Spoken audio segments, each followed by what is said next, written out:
Assalamualaikum warahmatullahi wabarakatuh. Perkenalkan, nama saya Siti Nurlaila Lubis dari kelas Jurnalistik B.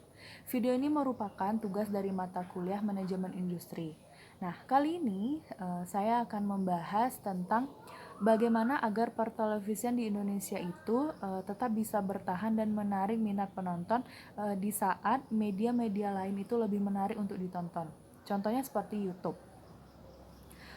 Menurut analisa saya, ada 3 hal yang harus dilakukan oleh televisi di Indonesia. Nah, yang pertama yaitu menghadirkan kembali program atau tayangan lama.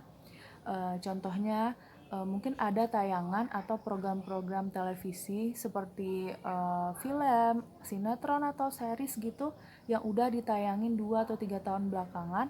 Nah, itu bisa ditayangin lagi supaya menarik kembali orang-orang yang dulunya mungkin belum pernah menonton tayangan atau program tersebut, sehingga di masa sekarang mereka bisa menonton kembali gitu, sehingga itu mungkin cukup menarik minat penonton atau masyarakat untuk menonton tayangan tersebut. Nah, kedua adalah membuat versi baru dari tayangan atau program lama. Contohnya seperti salah satu program musik di salah satu stasiun televisi.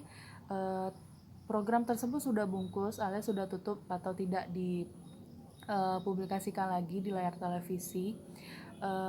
Tapi di tahun ini itu ditampilkan lagi, tapi dengan versi berbeda. Mungkin permainan yang dibanyakin, atau mungkin dari segi artisnya dan lain sebagainya. Nah, yang terakhir adalah menghadirkan program atau tayangan yang didatangkan dari luar negeri. Contohnya sekarang yang mungkin kita sama-sama tahu kalau drama Korea lagi diminati sekali oleh anak muda zaman sekarang gitu.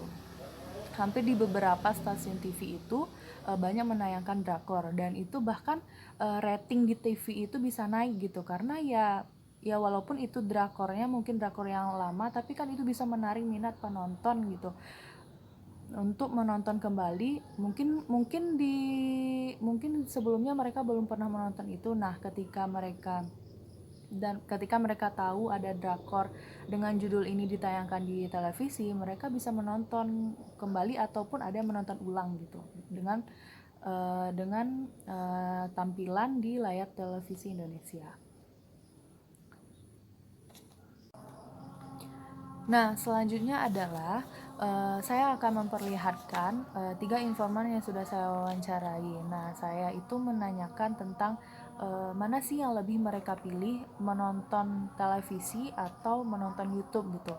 Karena kita sama-sama ketahui bahwa di zaman sekarang YouTube itu menjadi objek atau media yang masyarakat itu lebih banyak, yang katanya lebih banyak menonton YouTube gitu dibandingkan televisi gitu.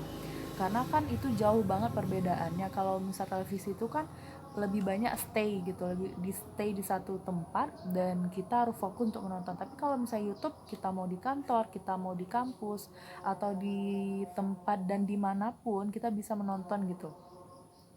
Nah, jadi mari kita lihat bagaimana tanggapan mereka tentang ini. Apakah mereka memilih YouTube atau televisi? Mari kita lihat.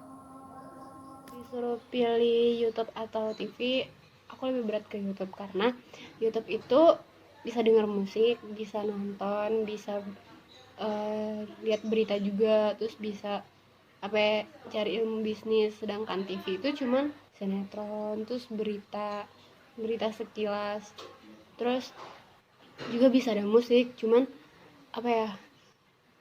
siarannya itu aja gitu, nggak kayak YouTube. Kalau YouTube kan bisa ngeliat banyak orang, channel-channel banyak orang, terus lebih menginspirasi gitu.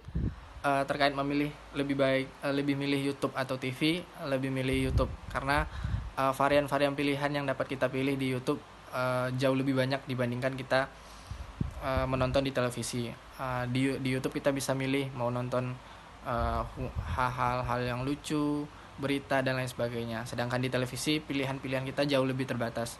Yang kedua, produksi konten pun di YouTube jauh lebih sederhana gitu.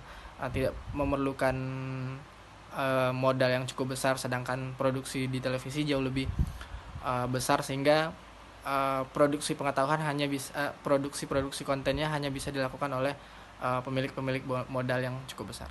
Jika diberi pilihan antara YouTube dan TV, sepertinya sekarang lebih memilih YouTube karena YouTube memiliki banyak pilihan konten yang dapat disaksikan untuk saat sekarang. Oke, jadi teman-teman semuanya pasti sudah melihat dan mendengarkan ketiga informan tersebut. Nah, ternyata mereka bertiga lebih banyak memilih YouTube dibandingkan dengan televisi. Dengan alasan yang pertama, konten-konten di YouTube itu lebih bervariasi, seperti lebih bisa atau lebih banyak mendengarkan musik, kemudian bisa melihat masalah tentang kesehatan, bisnis, ekonomi, politik, dan lain sebagainya gitu. Mereka bisa mencari apa yang mereka butuhkan di YouTube gitu. Dibandingkan televisi, mungkin ada beberapa program atau tayangan itu aja, sehingga membuat bosan dan lain sebagainya. Itu yang dapat saya sampaikan. Salah kata saya mohon maaf. Assalamualaikum warahmatullahi wabarakatuh.